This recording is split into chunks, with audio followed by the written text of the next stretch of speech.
Hey guys, welcome back to my channel, my review, and today we are gonna do pros and cons of Realme 5 Pro. So without wasting any time, let's just jump into today's topic. So first up, talking about the pros of Realme 5 Pro. Number one, the device is supported by Snapdragon 712 chipset, clocked at 2.3 GHz with Adreno 616 GPU, which is very powerful and you are not going to have any issue while playing high graphics game or doing video rendering, etc. Another most highlighting feature of the smartphone is its quad camera, which packs 48 megapixel Sony IMX586 sensor, 8 megapixel ultra wide 119-degree field view sensor, 2 megapixel depth sensor, and 2 megapixel macro sensor. Talking about the third point, it comes with 20-watt VOOC 3.0 charger in the box. So as Xiaomi, you don't have to just look for the fast charger, they are just giving you in the box. Number four, presence of 3.5 audio jack. Yeah, and this is quite mandatory for the budget segment because devices are not that slim and ditching that is not a good option, I think. And number five, finally, they are giving us Type-C port, and yes, the Realme 5 Pro comes with a Type-C port. Number six, fast and responsive fingerprint scanner, which is obviously rear mounted. Maybe you were expecting a in-display, but we are not getting because it is supported by LCD panel, and also there is fast and responsive face unlock. So talking about the next point, it comes with Android 9 Pie out of the box. And further talking about another point, it is supported with Widevine L1, so you can obviously stream HD content from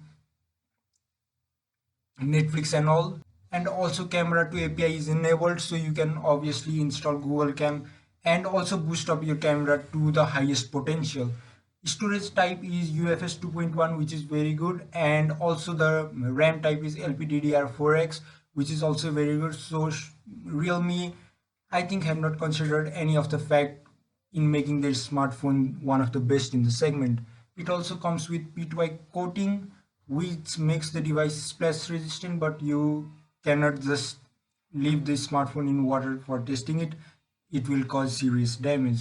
And also talking about the pricing, it is also one of the most highlighting features of the smartphone that 4 GB 64 GB variant is at 13,999, and 6 GB 64 GB variant is at 14,999. 8 GB 128 GB variant is at 16,999. So these are all about pros, and as you all know that none of the devices are perfect, so it also has some of the cons.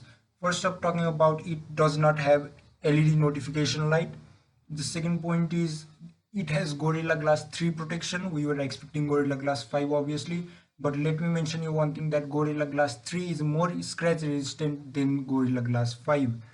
And also talking about another thing, that there is a big camera bump which just make a device camera prone to scratches. So I think that is gonna cause problem in long term. And also the device is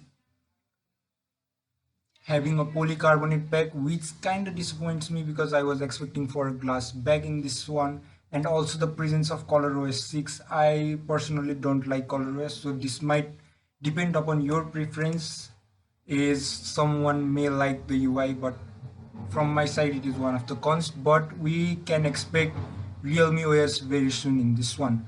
And also another thing which just disappoints me is 2 megapixel depth sensor and macro sensor. Just maybe you can give just up to 5 megapixel, because I don't think that 2 megapixel will work fine in this era. So this is all about the smartphone. If you want to know any further things, that whether something is present in the smartphone or not, or any kind of specification, then you can always comment me below. And till my next video, peace.